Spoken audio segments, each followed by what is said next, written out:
নমস্কার বন্ধুরা, আর একটা ব্লগ নিয়ে হাজির হলাম। এই দেখো আমাদের মাজনী ক্যাটারিংয়ের গণেশের মূর্তি, এটা দিয়ে শুরু করলাম। তারপরে আমি ছিলাম আর মিলিয়ে একটু সেলফি নিয়ে নিলাম। এই দেখো আমাদের বর কনে যাদের কাজ হয়েছিল, এরা হচ্ছে নতুন বর আর কনের ছবি দেখালাম তোমাদেরকে।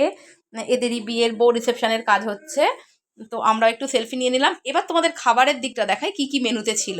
মেনুতে ছিল নান, চানা, ফিশ ফ্রাই, তারপরে ছিল মিক্সড ফ্রাইড রাইস, আর সাথে ছিল চিকেন কষা, মানে আর ছিল তোমার মিষ্টি রসগোল্লা, সন্দেশ, আইসক্রিম।